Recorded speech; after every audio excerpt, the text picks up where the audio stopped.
예수님. 반갑습니다. 성가대만 반가워해 주시고요. 고맙습니다. 네, 반갑습니다. 예, 아까 미사 시작 때 우리 우창원 신부님이 소개를 해주셨는데요. 또 이렇게 본당에 낯선 신부가 오면 사실 그렇게 썩 반갑지만은 않으시죠? 네? 뭘 자꾸 이렇게 부탁드리러 오는 것 같아서 좀 송구스럽기도 그렇습니다. 저도 본당에 있어봐서 알지만 좀 큰 본당들은 뭘 좀 도와달라고 오시는 분들이 많아서요, 신자분들께서 기꺼이 도와주시기도 하지만 또 한편으로 부담이 될 수도 있다는 것을 잘 알고 있습니다. 그러면서도 또 저희가 어쩌겠습니까? 저희 같은 이 특수사목은 또 이렇게 비빌 곳이라고는 이렇게 본당에 있는 신자분들 뿐이 없어서 이렇게 염치불구하고 또 이렇게 오게 되었습니다. 이왕 도움을 청하러 왔으니 제 얘기를 좀 시작해도 되겠습니까? 네, 속마음 어떤지 모르겠지만 하여튼 감사합니다. 예. 아까 신부님 친구를 잘 사귀어야 된다고 했는데 전 잘 사귄 것 같습니다. 이렇게 와서 노원성당에 와서 이렇게 후원회원 모집을 부탁드릴 수 있으니까. 예. 이야기를 꺼내기 앞서서 이렇게 노원성당에서 도움을 청할 수 있도록 허락해 주신 본당의 신부님들 또 수녀님들께 다시 한번 감사를 드립니다. 저는 서울교구에서 교정사목을 담당하고 있는 김성은 베드로 신부라고 합니다. 오늘 제가 이렇게 많은 신부들을 데리고 이곳에 온 이유는 저희 교정사목에 후원 회원이 좀 되어 주십사 좀 어렵게 청하려고 왔습니다. 저희 교구의 교정사목은 1년 살림살이 한 70% 이상의 살림을 일반 후원 회원분들의 후원금으로 이렇게 운영을 하고 있습니다. 오랫동안 후원해 주시는 분들이 이제 연세도 드시고 또 돌아가시기도 하시고 또 이런저런 이유들로, 경제적인 이유들 또 다른 이유들로 이제 후원 회원들이 줄다 보니까 이렇게 지속적으로 1년에 한두 번씩은 이렇게 새롭게 후원 회원을 모집해야만 하는 그런 실정에 있습니다. 교정사목 하면 어떻게 좀 생소하신가요? 아니면 익숙하신가요? 생소하시죠? 교정사목이 익숙하시면 좀 두 가지 문제가 있을 수 있습니다. 이빨 교정하고 이러는 건 아니고요. 예, 사실은 이제 예상하시듯이 감옥에 갇혀 있는 수용자들이나 또 출소한 출소자들, 또 범죄로 인해서 피해를 받은 피해자들이나 그 피해자 가족들, 이런 분들을 특별한 대상으로 삼고 사목을 하는 일이 교정사목입니다. 교정사목을 좀 도와주십사 청하는 말씀을 드리러 가면 어떤 분들은 이렇게 말씀도 하십니다. 세상에 도와줄 것이 얼마나 많은데 죄 짓고 들어가 있는 놈들까지 도와줍니까? 신부님, 이런 말씀들도 하십니다. 아주 틀린 말씀만은 또 아니죠. 어떻습니까? 여러분들도 그런 마음이 좀 있으신가요? 네, 아니요 나왔습니다. 다행입니다. 아침 8시 전에 네가 나왔었거든요. 예. 또 물론 재소자들이나 출소자들이 범죄를 저지르고 그 대가를 치르고 있는 것은 사실입니다. 하지만 곰곰이 또 생각해 보면 사실 우리 살아가는 우리 모두는 다 죄를 짓고 살죠. 또 이렇게 말씀을 드리면 또 어떤 분들은 또 그러십니다. 신부님, 저는 이렇게 교도소 갈 정도의 죄를 짓고 살진 않습니다. 이런 말씀을 하거나 또는 저렇게 사람 죽이고 이런 일은 안 했습니다. 이렇게 말씀하시는 분도 있습니다. 물론 그렇게 볼 수도 있지만 하느님께서 하느님의 시선으로 이렇게 바라보신다면 사실 도토리 키재기나 다름이 없지 않나 싶습니다. 또 사람을 죽인다는 것이 물리적으로 죽이는 것만이 사람을 죽이는 것이 아니라 우리는 살아가면서 수없이 비수가 되는 말로 주변에 있는 이웃들을 죽이기도 하고 또 살리기도 하고 그러면서 살아갑니다. 교정사목을 하면서 또 하나 안타까운 부분 중에 하나는 어떤 사건이 벌어지면 그 사건을 범죄를 저지른 그 사람의 결과로 그 개인에게만 그 책임을 묻는다는 겁니다. 물론 이제 언론 보도의 책임도 있습니다. 누가 누구를 죽였다, 그럼 단박에 이런 쳐죽일 놈, 이런 얘기가 나오게 될 수밖에 없죠. 물론 범죄를 저질렀으면 당연히 대가를 치러야 하는 겁니다. 하지만 우리가 좀 더 성숙하고 건강한 사회라면 왜 그랬을까? 그 사람은 왜 저 지경까지 갔을까? 라고 이렇게 한 번쯤 질문해 줄 수 있는 사회라면 좀 더 건강한 사회가 되지 않을까 생각이 듭니다. 물론 그 사람이 저지른 죄를 합리화시켜주는 건 절대 아닙니다. 다만 왜 그랬을까라고 한 번쯤 물어봐 줄 수 있는 사회가 될 수 있기를 바라볼 뿐입니다. 교정사목을 하다 보면 한다고 말씀을 드리면 많은 분들이 시민님 거기서 만나는 사람들 무섭지 않으세요? 뭐 이런 질문을 가장 많이 듣는 질문 중에 하나입니다. 그럴 때마다 제가 항상 드리는 답은 똑같습니다. 야, 난 네가 더 무섭다. 야. 예. 교도소에 있는 수용자들이나 출소자들이 막연히 무서울 것이라는 그런 편견을 갖고 있는 우리의 마음들이 어쩌면 더 무섭다는 의미이기도 합니다. 사실 많은 사람들이 뭐 나쁜 짓 한 사람도 많지만 교도소나 구치소에 가서 만나다 보면 안타깝거나 가슴 아픈 이야기들도 많이 있습니다. 지금부터 한 20년 전의 이야기를 하나 소개시켜 드리면서 이야기를 좀 해볼까 하는데요. 사실 지금 여의도가 지금은 여의도 공원인데 예전에는 여의도 광장이었습니다. 기억하시나요?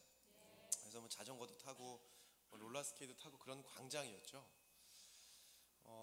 한 20년쯤 됐을 겁니다. 여의도 그 광장에서 여의도 질주 사건이라는 아주 큰 사건이 있었습니다. 혹시 뭐 연세 드신 분들은 기억하실지 모르겠습니다. 기억하시나요? 20년이 지났는데도 기억하는 거 보면 그 사건이 그 시대에 엄청 대서특필이 됐던 사건인 것은 분명합니다. 사건의 내용은 그렇습니다. 어느 정신 나간 20대 초반의 남자 녀석이 택시를 몰고 여의도 광장에 자전거를 타는 아이들을 향해 질주를 합니다. 그래서 그 자전거를 타던 아이들 3명이 그 현장에서 즉사를 하는 사건이 일어났었습니다. 뉴스에 대서특필이 됐었고 또 저런 미친놈이란 소리를 들으면서 재판은 빠르게 진행이 됐고 결국 그 친구는 사형 선고를 받았습니다. 그 친구의 이름은 김용재라는 친구입니다. 나중에 이제 세례를 받고 요셉이라는 세례명을 이제 받곤 했는데요. 그 재판 과정에 아주 놀라운 일이 한 건이 있었습니다. 그 3명의 죽은 아이 중에 1명의 아이의 할머니가 아주 열심한 우리 천주교 신자셨는데 그 김용재라는 녀석의 재판을 다니신 거죠. 내 손주를 죽인 놈 낯짝이라도 좀 봐야겠다는 마음으로. 그러다 그 할머니가 어느 날 이 김용재라는 친구를 죽여서는 안 된다는, 사형을 시켜서는 안 된다는 탄원서를 재판부에 올리게 됩니다. 그리고 그것이 잘 받아들여지지 않으니까 이 할머니 답답한 마음에 당시에 교구장님이셨던 김수환 추기경님을 찾아가죠. 그래서 이러이러한 일이 있는데 이 김용재를 사형시켜서는 안 됩니다, 추기경님 이라는 말씀을 드렸고 추기경님도 기꺼이 탄원서를 써주셨습니다. 이 할머니는 그 손주가 죽은 충격으로 사실은 그 할아버지가 돌아가셨었습니다. 그리고 얼마 지나지 않아서 그 충격으로 며느리가 죽게 됩니다. 아주 집안이 풍비박산이 되었죠. 그럼에도 불구하고 이 할머니는 이 김용재를 사형시켜서는 안 된다는 구명운동을 하십니다. 급기야 당신 호적의 양아들로 입적까지 시키시곤 했습니다. 대전교도소에 수감되어 있었는데 항상 명절이면 이 친구를 찾아가곤 했습니다. 이 할머니가 왜 그러셨을까? 사실은 재판 과정을 지켜보며 이 할머니가 이 김용재라는 아이가 커온 이야기를 우연치 않게 듣게 됩니다. 김용재는 아주 불우한 환경에서 자란 아이입니다. 그리고 어렸을 때 약을 잘못 먹어서 눈이 잘 보이진 않습니다. 전혀 안 보이는 건 아니고 이렇게 보려면 이렇게 하고 볼 정도의 시력을 갖고 있는 아이였습니다. 다행히 좋은 선생님들을 만나서 고등학교까지 졸업을 하게 됩니다. 그리고는 사회에 나와서 직장에 취직을 했는데 생각해 보십시오. 뭐 그런 사람을 어느 사장님이 기꺼운 마음으로 써주겠습니까? 그러다 보니까 3일이 멀다 하고 열심히 다니던 직장에서 쫓겨나게 됩니다. 사건이 있었던 그 당일 아침도 사실은 4번째 직장에서 쫓겨난 날 아침이었다고 합니다. 너무 속상한 마음에 소주를 사들고 여의도 광장에 가서 이렇게 마시면서 앉아있는데 아이들이 너무 해맑게 행복하게 놀고 있더랍니다. 난 이렇게 열심히 살려고 해도 안 되는데 너희들은 뭐 그렇게 행복하고 즐겁냐는 생각이 들었고 홧김에 울컥하는 마음이 있으면 하필이면 그때 바로 옆에 택시기사가 화장실을 가느라고 시동을 켜놓은 택시가 있었고 그 택시를 충동적으로 몰고 광장을 질주해서 결국 아이들을 3명을 죽이게 되었습니다. 김용재 요셉을 찾아가는 할머니의 마음이 어떠했을까 감히 상상을 할 수 없습니다. 근데 그 할머니는 항상 명절이면 찾아가서 교도관들에게 우리 용재 좀 잘 봐달라고, 우리 용재 눈이 잘 안 보이니까 좀 이쁘게 봐달라고 항상 교도관들에게 부탁을 드리곤 했습니다. 물론 김용재 요셉은 97년도에 사형 집행을 당해서 이 세상 사람은 아닙니다. 사형 선고를 받고 사형 집행을 받던 날 그 김용재 요셉의 마지막 유언은 돌아가신 분들께 대한 진심 어린 사죄였습니다. 그리고 그 자기를 품어주셨던 그 할머니에게 정말 이 세상에서 잊을 수 없는 사랑을 받다 간다는 감사의 인사가 김용재 요셉이 마지막 사형 선고 순간에, 사형 집행 순간에 했던 유언이라고 합니다. 사실 저희도 지금 사형수들을 만나고 있습니다. 저희 서울구치소에 한 4명의 천주교 신자 사형수들이 있습니다. 물론 그 중에 3명은 다 신자인데 3명은 이제 사형수가 되고 세례를 받은 친구들이 다 견진도 받았습니다. 그 중에 한 친구가 저한테 그런 이야기를 한 적이 있었습니다. 시부님, 참 부질없는 얘기인데요. 그러면서 제가 조금만 일찍 하느님을 알았더라면 어쩌면 여기를 안 올 수도 있지 않았을까라는 생각을 해본답니다. 부질없는 생각이죠. 그런데 그 다음 말이 참 제 마음을 아프게 했습니다. 그런데 말입니다, 신부님. 이렇게 사형수가 된 덕분에 그래도 하느님을 알게 된 것이 얼마나 다행스러운지 모릅니다. 저 듣기 좋으라고 하는 소리는 아닌 것 같았습니다. 그 친구는 20년째 사형수로 살고 있는데 사람을 죽일 정도로 그 독한 마음을 가졌던 사형수가 그래도 사형수가 된 덕분에 하느님을 알게 된 것이 얼마나 다행스러운지 모른다고 고백할 정도로 마음을 변화시킨 것은 그저 20년의 시간이 이렇게 만든 것은 아닙니다. 그 20년 동안 수없이 많은 신부님들과 또 수녀님들 또 수없이 많은 봉사자들이 지속적으로 가서 그들을 만나고 손을 잡아주고 기도해주고 그랬던 것이 바로 그 사형수의 마음을 변화시킬 수 있었던 것이라고 생각합니다. 저희들은 출소자를 위한 사업들도 합니다. 사실 지금 전국에 한 5만 명 정도의 수용자들이 교도소와 구치소에 갇혀 있습니다. 그 중에 한 4만 5천 명 정도는 언젠간 출소해서 다시 우리 곁으로 돌아올 사람들입니다. 출소하고 나올 때 아이 뭐 살다가 또 안 되면 뭐 또 저지르지 뭐 이렇게 하고 나오는 사람은 거의 없습니다.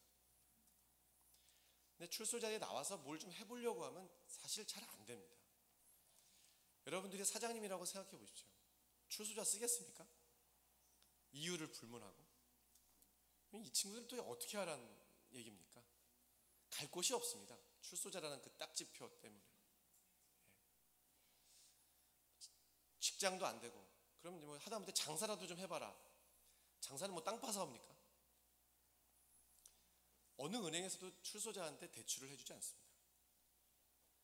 그래서 저희가 답답한 마음에 그럼 우리가 한번 빌려줘 보자 라고 생각을 해서 무담보로 창업 자금을 대출해 줍니다. 최대 2천만 원까지 5년 만기로 이자 연 2%. 괜찮죠? 혹시 돈 필요하신 분 연락하십시오. 네. 언제든지 무담보로. 네. 근데 문제는 다녀오셔야 됩니다. 그래야 대상이 됐습니다. 저희가 지금 한 6년 동안 6년째 하고 있는 사업인데요. 한 160명 정도의 25억 정도를 대출을 해 주었습니다. 물론 먹고 튄 놈도 있습니다. 네. 먹튀라고 하죠. 근데 최근 9월 10월에 5년이 다 되어서 정말 성실히 그 2천만 원을 다 갚으신 분이 벌써 2명이 탄생을 했습니다. 2명이라고 하지만 2명이 아니라 2가족이 탄생한 겁니다. 너무 기쁘고 축하드리려고 축하로 갔는데 그 중에 한 분이 그런 말씀 하시더라고요. 시민이 5년 전 생각해보면 정말 아무도 믿어주지 않는 저에게 선뜻 2천만 원이라는 큰 돈을 내주신 이 천주교, 그분은 신자도 아니시거든요. 제가 그걸 어떻게 잊겠습니까? 저에겐 생명과 같은 돈이었습니다. 잊지 않고 평생 고마운 마음 갖고 살겠습니다. 너무 기뻤습니다. 그리고 교회가 결국 또 누군가를 살려냈구나 라는 보람이 있었습니다. 저희들은 또 범죄 피해자 또는 피해자 가족들을 돌보는 일도 합니다. 특별히 또 범죄로 가족을 잃으신 분들, 살해 피해자 가족 모임도 하는데, 이번 교황님 오셨을 때 그 공항에 영접 나가신 그 30명 중에 거기 저희 살해 피해자 가족 대표도 있으셨습니다. 거기 나가신 노 부부신데 외동딸 하나 키우던 분인데 그 딸이 살해를 당한 겁니다. 근데 그 딸을 누가 죽였냐면 남자친구가 죽였습니다. 그리고 그 남자친구도 자살을 했고요. 그러니까 이분들은 딸 하나 바라보려 사시던 이 노부부가 살아야 할 이유가 없는 거죠. 그런 분들이 이번에 교황님 만나시고 악수하시고 그 사진을 이렇게 뽑아서 이렇게 갖다 드렸습니다.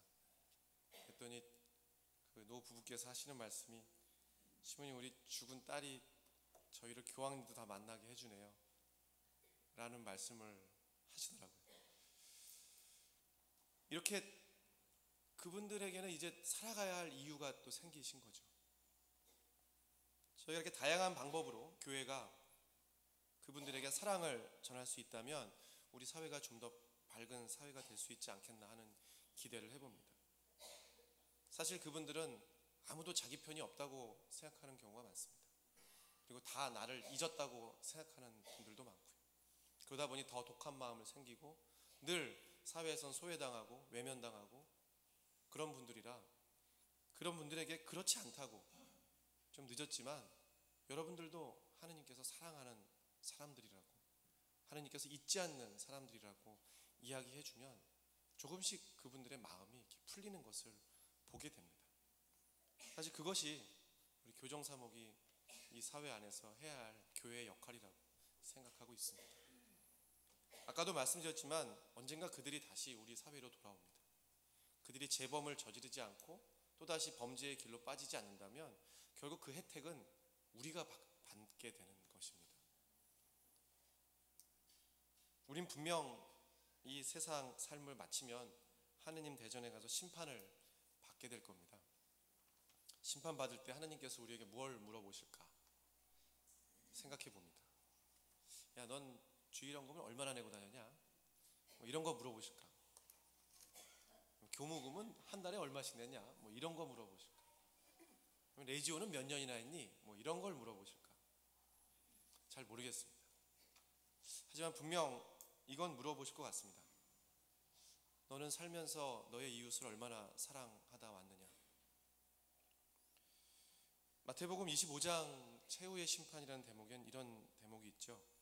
너희는 내가 목말랐을 때 마실 것을, 굶주렸을 때 먹을 것을, 헐벗었을 때 입을 것을, 그리고 내가 감옥에 갇혔을 때 나를 찾아주었다. 그러자 그 착한 의인들이 얘기하죠. 아니 주님이 언제 그런 일을 당하셨다고, 또 저희가 언제 그런 일을 했다고 그런 말씀을 하십니까? 라고 하니 그 임금은 얘기합니다. 바로 이 세상에 가장 보잘것없는 형제들에게 해준 것이 바로 나에게 해준 것이다. 예수님은 감옥에 갇혀있는 이들이 무섭거나 또는 이 사회에서 격리시켜야 할 사람이 아니라 이 세상에서 가장 보잘것없는 형제라고 이렇게 품어주십니다. 그러니 저하고 내일 당장 교도소 가서 봉사하시죠. 그런 말씀은 드리지 않겠습니다. 발로 뛰는 건 저희가 열심히 또 뛰도록 하겠습니다. 다만 여러분들은 좀 기도와 또 후원으로 저희들이 하는 이 일에 조금 함께해 주셨으면 하는 부탁을 드리고 싶습니다. 감옥에 갇힌 예수님을 찾아주듯이 그 보잘것없는 형제들에게 여러분들의 관심과 사랑을 좀 나눠주시면 하는 부탁을 드리고 싶습니다. 여러분들 잊지 마십시오. 여러분들이 힘들고 어려울 때 주님 주님 하고 저 십자가에 매달려 계신 예수님께 기도드리시죠. 바로 저 주님이 2000년 전에 사형수셨다는 사실 우리가 잊지 말아야 할 것입니다. 이 정도 말씀드리면 알아들을 귀가 있는 분들은 알아들을 거라고 생각을 합니다. 그러시죠? 네, 이제 그럼 주보를 펴시죠. 네, 주보를 지금 펴세요. 네, 지금 펴시면 됩니다. 지금 주보에 오늘 유난히 간지가 많은데요. 이게 천주교 서울대교구 사회교정사목위원회 후원 회원이 되어주세요. 예, 요거를 지금 꺼내세요. 지금 당장. 예. 그리고 여러분들 앞에 볼펜이 있어요. 볼펜이. 예, 볼펜을 드세요. 얼른 냉큼 당장. 예, 빨리 드세요. 저도 사실 이렇게 뻔뻔한 신분은 아니었거든요. 근데 저도 교정사목을 하다 보니까 이렇게 좀 뻔뻔해지더라고요. 어쩔 수 없이. 자, 이제 저와 함께 써내려가기 시작하실 겁니다. 성가대 볼펜 있죠? 네. 후원자 명에 이름을 쓰십시오. 자, 암흑에 이름 쓰시고요. 세례명도 쓰시는 겁니다. 세례명 쓰시고요. 자, 주소, 전화번호, 휴대폰 번호 잘 적어주시면 고맙겠습니다. 매달 5,000원도 좋고 10,000원도 좋고 20,000원도 좋습니다. 체크해 주시면 되고요. 여러분들 편하시게 CMS로 은행에서 자동이체 할 수 있도록 할 테니까요. 여러분들 은행 계좌번호, 예금주 주민번호 알고 계시면 쓰시고요. 모르시는 분들은 그냥 연락처만 좀 잘 적어주시면 저희가 금주내로 저희 직원들이 전화를 따로 드리도록 하겠습니다. 적어주시면 고맙겠습니다. 그리고 이 뒷면에 보면 요즘은 개인정보보호법이 있어서 여러분들이 이렇게 동의하는 것에 동의를 해주셔야만 저희가 이렇게 자동이체가 가능합니다. 그래서 동의한다는 것에 체크해 주시고 사인하시고 서명란에 이름 적고 사인해 주시면 고맙겠습니다. 이렇게 지금 적으시고요. 또 헌금 봉헌 시간에 좀 적으시고 영성체육에도 좀 적으시고 하셔서 미사 끝나고 나가실 때 아마 저희 직원들하고 또 저희 교정사목에서 봉사하는 봉사자분들이 있으십니다. 이렇게 찢어서 그분들께 이렇게 내주시면 고맙겠습니다. 더 관심 있으신 분들은 밖에 저희가 안내 책자나 또 수용자를 위한 기도, 피해자를 위한 기도문들을 좀 준비해 놨습니다. 미사 끝나고 가실 때 그냥 가지 마시고요. 한번 들러서 관심 가져주시면 고맙겠습니다. 혹시 압니까? 제가 나중에 여기 노원성당 주임신부로 올지요? 교정사목 끝나고 올 수도 있는 겁니다. 저 오면은 꼭 물어볼 겁니다. 근데 교정사목 후원하신 분 이런 거 제가 손들어 보라고 할지도 모릅니다. 오늘 전교주일입니다, 여러분. 전교는 우리 신자들의 의무라고 하죠. 전교는 주변에 있는 사람 하나 성당에 더 데려오는 거 그거만이 아니라 사실은 이 세상에서 하느님의 사랑을 느끼지 못하고 맛보지 못한 그런 사람들에게 그 사랑을 전해주는 것이 전교의 참 의미일 것입니다. 바로 오늘 여러분이 저희 교정사목을 위해서 후원회를 가입해 주시고 기도해 주시는 게 그렇게 하느님의 사랑을 느끼지 못하고 사는 이들에게 하느님의 사랑을 전하는 그런 전교의 한 방법이 될 수 있지 않겠나 생각해 봅니다. 오늘 복음에서도 예수님이 내가 너희에게 명령한 것을 가르치고 지키게 하라고 말씀하십니다. 예수님께서 우리에게 명령한 것이 무엇인가? 그것은 바로 사랑의 명령입니다. 우리가 하느님의 사랑을 느끼지 못하는 이들에게 사랑을 전해야 하는 것은 예수님께서 우리에게 해주신 준엄한 명령입니다. 사랑을 실천할 수 있는 여러분들 되어주셨으면 고맙겠고 오늘 미사 중에 저희 교정사목에서 만나는 모든 이들을 위해 기억해 주시면 고맙겠습니다. 이렇게 날 좋은데 막 사역 얘기, 막 교도소 얘기, 칙칙한 얘기만 계속해서 송구스럽고 죄송한데 여러분들 귀 기울여 진심으로 이렇게 들어주셔서 다시 한번 감사드립니다. 고맙습니다.